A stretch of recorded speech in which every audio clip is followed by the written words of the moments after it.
അയ്യപ്പൻ ചേട്ടാ, നമ്മുടെ നടൻ സെയ്ഫ് അലി ഖാൻ അദ്ദേഹത്തിന് കുത്തേൽക്കുന്നു. അദ്ദേഹം കുത്തേറ്റ് സർജറി ഒക്കെ കഴിഞ്ഞ് സുഷുപ്നയ്ക്ക് വരെ കുത്തേറ്റു എന്നുള്ള രീതിയിലാണ് വാർത്തകളൊക്കെ വന്നത്.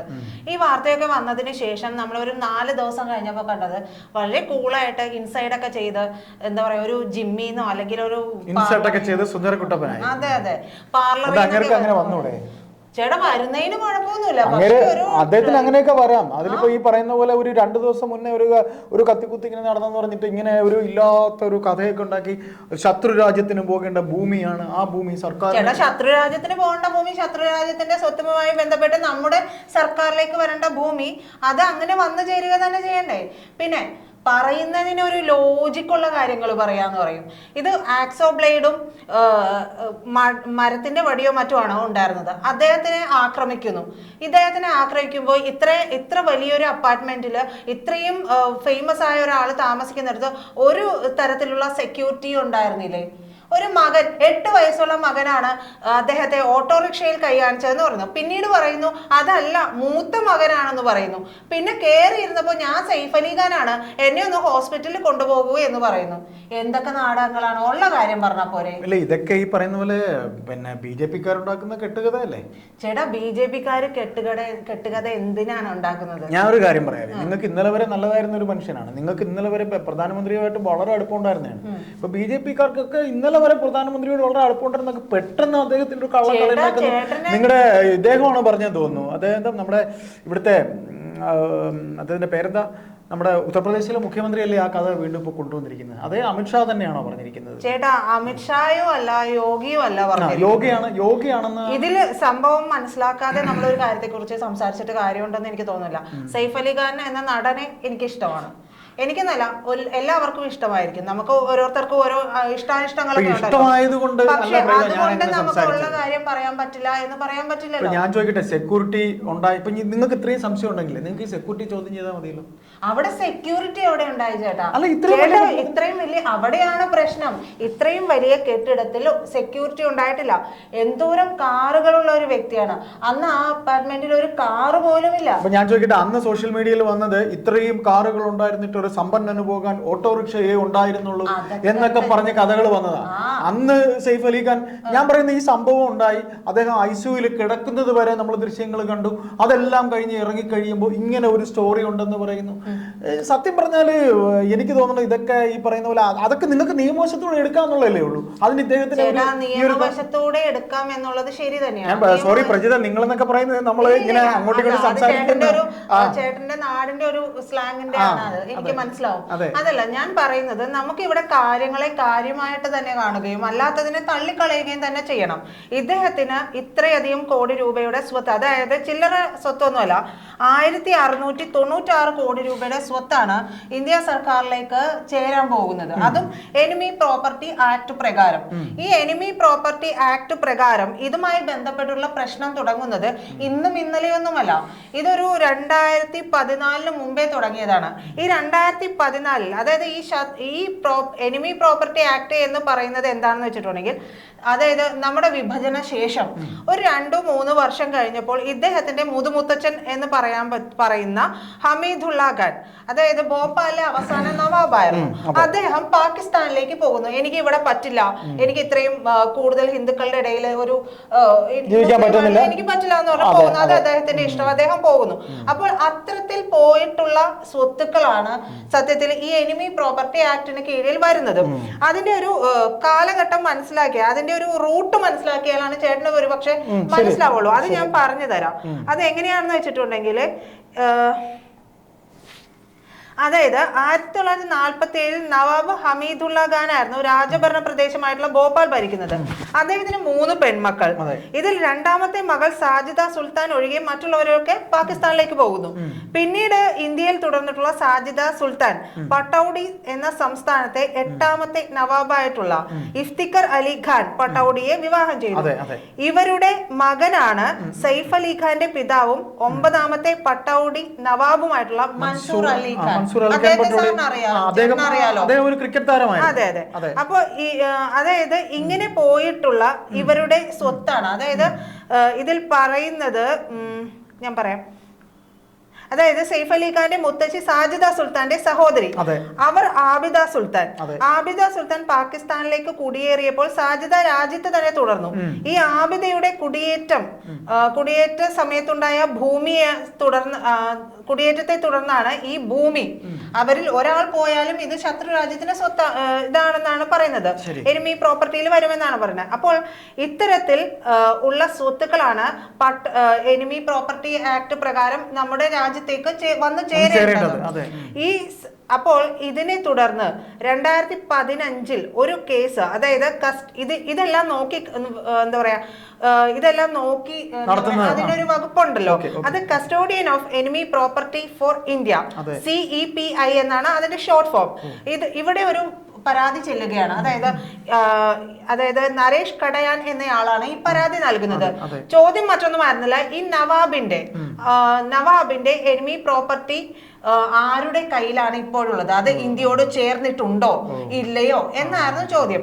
പക്ഷെ ഈ CPI എന്ന് പറയുന്ന ഒരു വിഭാഗം അത് കൃത്യമായിട്ട് ഒരു മറുപടി ഒന്നും നൽകുന്നില്ല. ഇതിനെക്കുറിച്ച് മൗനത്തിലായിരുന്നു.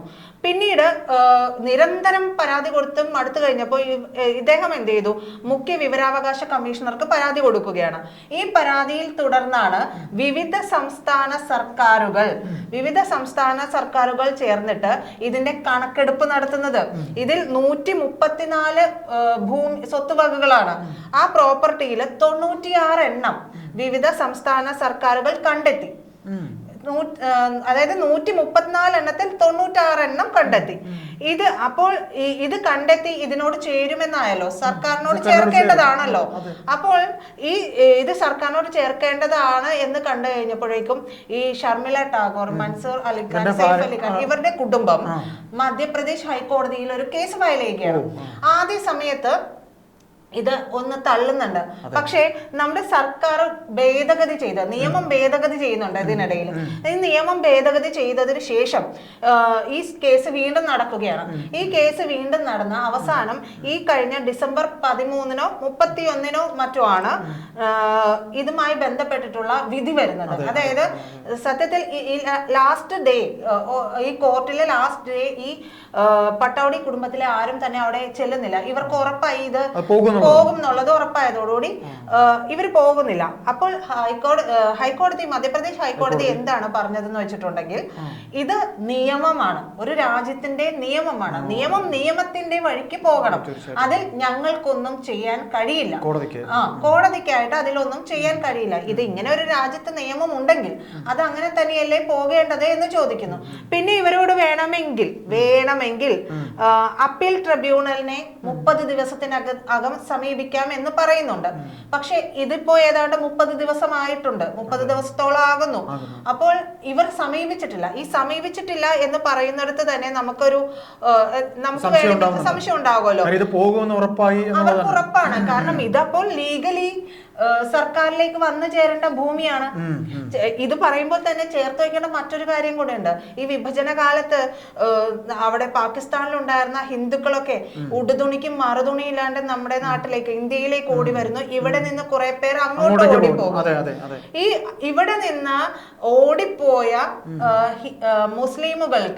മുസ്ലിംസിന് പാകിസ്ഥാൻ എന്ത് ചെയ്തു എന്ന് വെച്ചിട്ടുണ്ടെങ്കിൽ, നമ്മൾ അവിടെ നിന്ന് വന്നിട്ടുള്ള, അതായത് ഹിന്ദുക്കളുടെ ഭൂമിയും സ്വത്തുവകകളും ഇവർക്ക് നൽകി. പക്ഷേ ഈ അവിടെ നിന്ന് ഹിന്ദുക്കൾ ഓടി വന്നല്ലോ നമ്മുടെ നാട്ടിലേക്ക്, അവിടെ നിക്കക്കളിയില്ലാതെ. ആ വന്ന ഹിന്ദുക്കൾക്ക് നമ്മുടെ ഇവിടെ നിന്ന് പോയിട്ടുള്ള മുസ്ലിമുകളുടെ ഒരു തുണ്ട് ഭൂമിയോ വസ്തുവകകളോ ജീവിക്കാൻ വേണ്ടി നൽകിയിട്ടില്ല. അത് അന്നത്തെ ഭരണാധികാരികൾ ചെയ്തതാണ്. അപ്പോൾ അന്ന് ഓടിപ്പോയ, അതെ, അപ്പോൾ ഇത് അന്ന് ഓടിപ്പോയ ആ ഭൂമി ഉണ്ടല്ലോ, ആ ഭൂമിയാണ് ഇന്ന് അങ്ങനെ ഉണ്ടായിട്ടുള്ള ഒരു നിയമം, അതിനെ തുടർന്ന് ഉണ്ടാക്കിയ ഒരു നിയമമാണ് ഇന്ന് ഇന്ത്യയെ തന്നെ വിഴുങ്ങാൻ നിൽക്കുന്ന നമ്മുടെ മുനമ്പത്തുള്ള ജനതയുടെ നെഹ്റു ഉണ്ടാക്കിയ നിയമം എന്നാണ് പറയുന്നത്. അതെ, കോൺഗ്രസ്സുകാർക്ക് തന്നെയാണ് നിയമം എന്ന് പറയുന്നത്. അപ്പോൾ ഈ ഭൂമിയാണ് വഖഫ് ഭൂമിയായിട്ട് ഇവർ പിടിച്ചെടുത്തത്. എന്താണ് ഒന്ന് ആലോചിച്ച് നോക്കൂ. നമ്മുടെ ഇവിടെ നിന്ന് അങ്ങോട്ടേക്ക് പോയവർക്ക് പാകിസ്ഥാൻ ചെയ്തു കൊടുത്തു, ആ ഒരു നന്മ പോലും ഇവിടെ ഉള്ളവർ ചെയ്തില്ല എന്ന്. പിന്നെ ഈ പറയുമ്പോൾ എല്ലാം പറയണമല്ലോ, നമ്മൾ ഔദ്യോഗികമായി തന്നെ ശത്രു രാജ്യം എന്ന് പ്രഖ്യാപിച്ചിട്ടുള്ള രാജ്യമാണ് പാകിസ്ഥാൻ എന്ന് പറയുന്നത്. അറിയാമല്ലോ എത്രത്തോളം ക്രൂരതയാണ് കാണിച്ചുകൊണ്ടിരിക്കുന്നത്, ഇന്നും എന്തൊക്കെയാണ് അവർ ചെയ്തുകൊണ്ടിരിക്കുന്നത്. അപ്പോൾ ഇത്രയും ഭൂമി, അദ്ദേഹത്തിന്റെ മകന്റെ പേര് ചേട്ടൻ മറന്നു പോകരുത്, തിമൂർ എന്നാണ്, നമ്മുടെ നാട്ടിൽ വന്ന് നമ്മളുടെ അതായത് ഭൂരിഭാഗം ഹിന്ദുക്കളെയും കൊടും ക്രൂരതയിലൂടെ കടത്തിവിട്ടിട്ടുള്ള ഒരു മുഗൾ ഭരണാധികാരിയുടെ പേരാണ് തിമൂർ എന്ന് പറയുന്നത്. അപ്പൊ അദ്ദേഹത്തിന്റെ മാനസികാവസ്ഥ കൂടി ഒന്ന് ആലോചിച്ചു നോക്കണം. ഞാൻ അങ്ങനെ ഒരു കുറച്ച് വൈകാരികമായിട്ടാണെങ്കിലും കടന്നു പോകുന്ന ഒരു ആളാണ്. എന്തായാലും അങ്ങനെയുള്ള ഒരു ഭൂമിയെ തുടർന്നുള്ള ഒരു എന്താ പറയാ, ആ ഭൂമി വിട്ടുപോകാതിരിക്കാനുള്ള ചില നീക്കങ്ങൾ, അതായത് ഇപ്പൊ ഈ സംഭവം ആരുടെ കയ്യിലാണ്? സൈഫ് അലി ഖാന്റെ കയ്യിലാണ്. അല്ല, ഇപ്പൊ സർക്കാരിന്റെ കൈ കിട്ടി, അമിത്ഷായുടെ കയ്യിലാണ്, ആഭ്യന്തരമന്ത്രിയുടെ കയ്യിലാണ്. ഇപ്പോ ശരിക്കും അവർക്ക് സർക്കാരിന് കണ്ടുകെട്ടി കഴിഞ്ഞു. സർക്കാരിന് ശത്രുരാജ്യത്തിന്റെ ഭൂമി സർക്കാരിന് കണ്ടുകെട്ടുക. അതെ, അതാണ് ചെയ്യാൻ പോകുന്നത്. പക്ഷെ അതിനിടയിൽ ഒരു ട്വിസ്റ്റ് ഉണ്ടാക്കി. കേന്ദ്ര സർക്കാരിൽ നിന്ന് ഇത് ശ്രദ്ധ മാറ്റിവിടാനും ഏതെങ്കിലും തരത്തിൽ അമിത്ഷായുമായിട്ട് ഒരു സംസാരത്തിന്, ആശയവിനിമയത്തിനൊക്കെ ഒരു സാധ്യത ഉണ്ടെങ്കിൽ അത് ചെയ്യാനും ഈ ഭൂമി, അതായത് ചേട്ടനൊന്ന് ആലോചിച്ച് നോക്കൂ, 1696 കോടി രൂപയുടെ ഭൂമിയാണ് പോകുന്നത്. ചില്ലറ വിഷമമൊന്നുമല്ല ഉണ്ടാവുക. ഏതൊരു മനുഷ്യനും 1 രൂപ പോയിട്ടുണ്ടെങ്കിൽ ആ വിഷമം ഉണ്ടാവുമല്ലോ. എനിക്കുണ്ടാകുന്ന ഒരു സ്വാഭാവിക സംശയം, ഈ കുത്തി എന്ന് പറയുന്ന ആളിനെ പിടിച്ചില്ലേ, അയാളെ പിടിച്ച് ചോദ്യം ചെയ്താൽ ചേട്ടന് തോന്നുന്നുണ്ടോ അതിലും ചില നാടകങ്ങളുണ്ടെന്നാണ് എനിക്ക് തോന്നുന്നത്. കാരണം ഇപ്പൊ ഒരാളെ പിടിച്ച് സമൂഹത്തിന് മുമ്പിൽ ഇട്ടിട്ടില്ലെങ്കിൽ സൈഫ് അലി ഖാൻ എന്ന് പറയുന്ന നടന്റെ മാന്യതയും മഹാരാഷ്ട്ര സർക്കാരിന്റെ മാന്യതയും ഒക്കെ പോകും. എനിക്ക് അങ്ങനെയാണ് തോന്നുന്നത്. അതെ, അപ്പോൾ സർക്കാരിന് ഈ ഭൂമി പിടിച്ചെടുക്കണം. പക്ഷെ സൈഫ് അലി ഖാൻ എന്ന് പറയുന്ന ആ ഒരു വലിയ കുടുംബത്തിന്റെ മാന്യത പോകാതെയും ഇരിക്കണം. അത് സർക്കാർ ഇതിനിടയിൽ ചെയ്തു കൊടുക്കുന്ന ഒരു ഔദാര്യമായിട്ടാണ് എനിക്ക് തോന്നുന്നത്. അല്ലാണ്ട് ചേട്ടനൊന്ന് ആലോചിച്ച് നോക്കൂ, അത്രയും വലിയൊരു അപ്പാർട്ട്മെന്റിൽ ഇത്രയും സെക്യൂരിറ്റികളൊക്കെ ഉണ്ടാകേണ്ട ഒരു അപ്പാർട്ട്മെന്റിൽ ഒരു കള്ളൻ, ഒരു ഫയർ, മറ്റേ എന്താണ്, പക്ഷെ അത് എനിക്കുണ്ടാകുന്ന സംശയം, ഈ അലാമൊക്കെ കേൾക്കേണ്ടതാണെന്നൊക്കെ പറയുകയാണെങ്കിലും അപ്പൊ ആ സെക്യൂരിറ്റിക്കാര് ഒന്നും അറിയുന്നില്ല അവിടുത്തെ. അപ്പൊ ഇതെല്ലാം അറിഞ്ഞുകൊണ്ട് ചെയ്തുകൊണ്ട് തന്നെ ആയിരിക്കണം അല്ലേ? അല്ലാതെ എങ്ങനെയാണ് ചേട്ടാ? ഒന്ന് ആലോചിച്ച് നോക്കൂ. ശരിയാണ്, നമ്മൾ ആ വീഡിയോസ് ഒക്കെ കാണുമ്പോൾ ഇത്രയും വലിയ കൊട്ടാരം പോലത്തെ ഒരു ഫ്ലാറ്റ്, അത് ഒരു നോർമൽ ഫ്ലാറ്റ്. ആ ഫ്ലാറ്റിൽ അദ്ദേഹം അയാൾ മാത്രമേ താമസിക്കുന്നത്. സാധാരണ മനുഷ്യന്മാര് വാങ്ങി താമസിക്കുന്ന ഫ്ലാറ്റിൽ പോലും എല്ലായിടത്തും സെക്യൂരിറ്റീസും CCTV ക്യാമറകളും ഒക്കെ ഉണ്ടല്ലോ. അപ്പോൾ ഇദ്ദേഹത്തിന്റെ ഒക്കെ ഫ്ലാറ്റിൽ എന്തോരം, എല്ലാ ഫ്ലോറിലും അതൊക്കെ കൈകാര്യം ചെയ്യുന്ന ആളുണ്ടാവും. ഈ CCTV മോണിറ്ററിങ് ചെയ്യാനായിട്ട് തന്നെ സ്ഥിരമായിട്ട് ഒരാളുണ്ടാകും.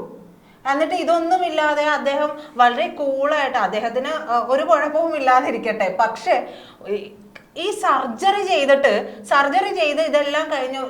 എൻ്റെ അമ്മയ്ക്കൊക്കെ സർജറി ചെയ്ത് ഞാൻ കണ്ടിട്ടുണ്ട്. ഇവിടെയൊക്കെ കീറി മുറിച്ചിട്ട് നേരെ ചൊവ്വ എണീറ്റിരിക്കാൻ പറ്റാതെ എത്ര ദിവസത്തെ റെസ്റ്റ് കഴിഞ്ഞാണോ ഒന്ന് എണീറ്റ് കിടക്കണം അല്ലേ? അപ്പൊ ആ മനുഷ്യൻ വളരെ ഇൻസൈഡൊക്കെ ചെയ്ത് വരുന്നത് കാണുമ്പോൾ സത്യം പറഞ്ഞു കഴിഞ്ഞാൽ ചെറിയ രീതിയിലൊക്കെ ഒരു പുച്ഛോ പരിഹാസമോ ഒക്കെ തോന്നും. ഇതിന്റെ പിന്നിലുള്ള ഒരു കഥയായിട്ട് എനിക്ക് കഥയല്ല, വസ്തുത ഇതാണെന്നാണ് ഞാൻ മനസ്സിലാക്കിയത്. ഇതിപ്പോ 2-3 പേര് ഇപ്പം ഒന്നുകിൽ കരീന കപൂർ കുത്തിയതാണോ എന്നൊരു സംശയം കൂടി വരുന്നുണ്ട്. അതായത് നാടകമാണല്ലോ, പേരിനൊരാളെ അപ്പോഴും സംശയിക്കാതിരിക്കാൻ. ഒറ്റയ്ക്ക് ഫൈറ്റ് ചെയ്യുന്ന പറയുന്നത്, അദ്ദേഹം ഒറ്റയ്ക്ക് ഫൈറ്റ് ചെയ്യുന്ന പറയുന്നത്. സിനിമയിലെ നായകനാണല്ലോ, അടിത്തടകളൊക്കെ കുറെ പഠിച്ചിട്ടുണ്ടാവും ചിലപ്പോ. ഒരു ക്രിക്കറ്റ് താരത്തിന്റെയും ഒരു സിനിമാ താരത്തിന്റെയും കൂടെ മകനാണ്. ആദ്യം വയസ്സിന് മൂത്ത ഒരു സ്ത്രീയാണ് ഇദ്ദേഹം വിവാഹം കഴിക്കുന്നത്. അതിനുശേഷമാണ് തന്നെക്കാൾ എത്രയെങ്കിലും വയസ്സ് കുറഞ്ഞ ഈ കരീനയെ വിവാഹം കഴിക്കുന്നത്. അപ്പൊ ആള് അന്നേ തന്നെ ഇങ്ങനെയൊക്കെ നല്ല നടനാണ്. ജീവിതത്തിൽ വളരെ ആദ്യം തന്നെക്കാൾ എത്ര വയസ്സ്, 10 വയസ്സിന് മൂത്ത ആളിനെ വിവാഹം കഴിക്കുമ്പോഴും തന്നെ എതിർക്കാൻ വന്നവരോടൊക്കെ എതിരിട്ട് അവരോടൊപ്പം ജീവിച്ച 2 കുട്ടികൾ എങ്ങാണ്ടോ അതിലായി. ശേഷമാണ് ഈ താരത്തെ വിവാഹം കഴിക്കുന്നത്. വിവാഹത്തിന് വന്ന ചെറിയ കുട്ടിയായിരുന്ന കരീനയാണ് പിന്നീട് വിവാഹം. അതെ ചേട്ടൻ നോക്കൂ, കരീനയും മികച്ച നടിയാണ്. അതെ, ഇപ്പൊ ചേട്ടൻ പറഞ്ഞില്ലേ കരീന കുത്തി എന്നുള്ള രീതിയിലുള്ള വാർത്തകൾ, അങ്ങനെ ഒരു സംശയിക്കാതിരിക്കാൻ പറ്റില്ല. ഏതായാലും ഹിന്ദി സിനിമാ ലോകത്തെ കത്തിക്കുത്തും ഫൈറ്റും ഒക്കെ നേരിട്ട് പരിചയമുള്ള നടനായതുകൊണ്ട് തന്നെ അദ്ദേഹം നല്ല രീതിയിൽ ആ ഫൈറ്റ് നേരിട്ടെന്ന തുടക്കത്തിലൊക്കെ നമ്മൾ കേട്ടു.